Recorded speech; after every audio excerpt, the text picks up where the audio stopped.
guys, it's the weekend. I'm in the kitchen and today we're going to do a test to see if you can repair B plates. So this is the state that my B plates are in, and I've had them for a couple of years. As you can see, they're not real flat, not real straight anymore. They're pretty bent. And then the surface, what happens is after a time, when you've used your dies and things on them, they get really rough and cracked, and there's even little bits of paper trapped in those little score place marks. Anyway, so there's been some talk on Pinterest and on the internet about repairing these, and I thought I would give it a try live on camera to see what happens, and then we'll talk about the results. Hopefully this is not a big failure. I gathered a few supplies that I'm going to try and use this with today, and basically what I have is some tin foil that is took it and folded it in half just to make it a little thicker, and I have some old cookie sheets and pans that I probably would not use these to cook in anymore, but I didn't want to use good ones to try this with just in case something disastrous happens. So this one is a cookie sheet. It's still in pretty good flat shape, so I feel good about using it to make these plates flat. I've seen in some of the instructions to wrap these plates up like almost like gift wrap, and I don't really feel like I want to do that. For some reason it seems like if I covered this with the aluminum foil, it would almost have folds and creases in it where I don't want them, and my point I think is I'm trying to get these as flat as possible, so I'm going to try this for this time. Let's see what happens. So I put a sheet of tin foil and then one of my plates, and I think I'm going to put my worst plate with this rough side down first, like that, just to see. Then I guess I'm building B-plate lasagna. I'm going to put another tin foil and another plate and another foil. So I've just changed my angle a little bit of the camera to see if you could see actually how high this is stacked. It's stacked up pretty good. I think it's almost to the lip of this cookie sheet, so they're pretty bowed. The next thing that I'm going to do to get these to press flat in the oven is I'll take my other pan that's flat on the bottom, and I'm going to stack them. And that's pretty tedious still because it's bowed so much. I'm going to go ahead and put them in the oven just as they are right now.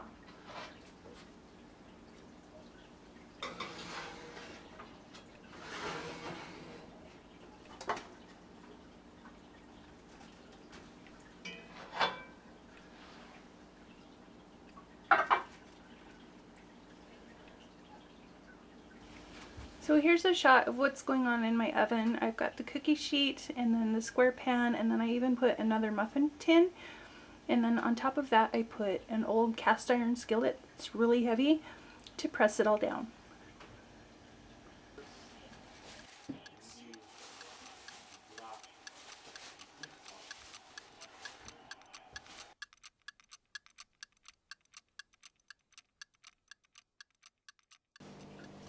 Hi again, it's 24 hours later and we're gonna go ahead and take a look at what we did. I had a house full of family last night, so I did leave this sitting on the stovetop after the cooking part was done. And again, I left it in the oven on a low setting, about 170 degrees for half an hour. When I took it out, I noticed that it is a lot flatter. So let's see what happens. This was the lesser used of my two plates, and I don't really see any of the shavings on here or anything that looks like it melted away. It looks somewhat flatter to me. That's about it. This is the plate that was more used, and again it is very much flatter, but the surface is actually still quite rough, and I don't really see any difference with the surface texture of this plate. If I rub it like this, when I rub the surface, I get just a little bit of like particle, almost like sand. Maybe I'll take this plate and just take a sanding block to it like you would use for distressing.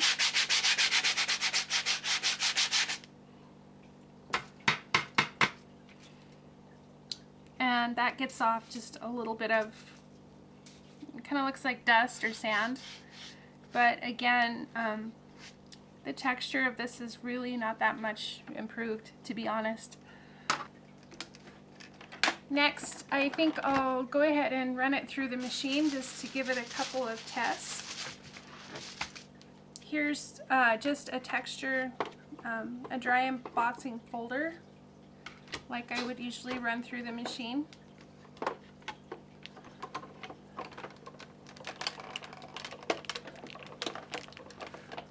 The plates seem to run through the machine just exactly the same as they did before, if not a little bit easier because they are flatter.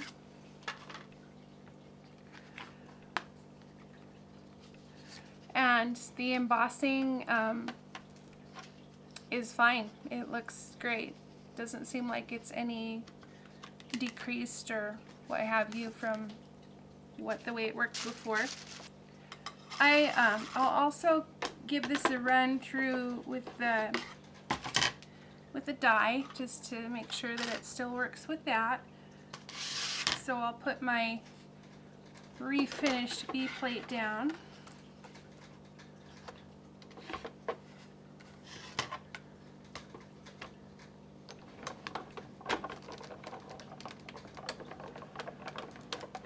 And I like to run my dies through twice just to make sure that they get a good cut.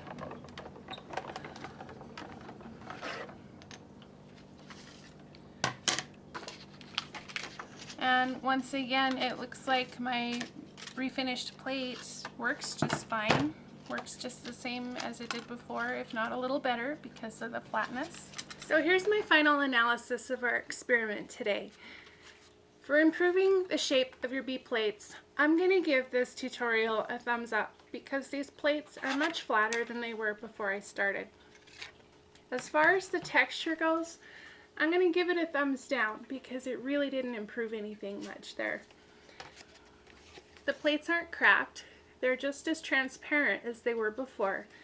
And for dry embossing and for using dies, they still work just fine. Here's my own 2 cents about this tutorial. I don't work for any of the manufacturers of these plates, but I know that none of them are going to condone heating or otherwise trying to change their plates to give them a longer life. Before I started, I did go out and buy myself a replacement set of plates, and I think that that's what I'm going to recommend to everyone. I don't know much about how the plates are made, and I'm not an engineer by any means, but my husband's pretty smart about manufacturing stuff, and he reminded me that when you heat and cool plastic plates like this, they will have a tendency to break more easily and even shatter. I might use these for myself a couple times, but I'm not taking them to a friend's house to share, and I'm definitely not going to use them when I've got kids that I'm teaching, just for the sake of, I would be afraid that they would break and hurt someone, and I definitely don't want that to happen. I'd like to thank the websites that I looked at in order to get this tutorial together. I found quite a few with varied results and lots of different comments about what happened when they tried. I'd love to know what happened if you tried this technique for yourself, or if you're going to try it after the video, or what happened when you did. Leave me some comments and let me know. And thanks for watching today.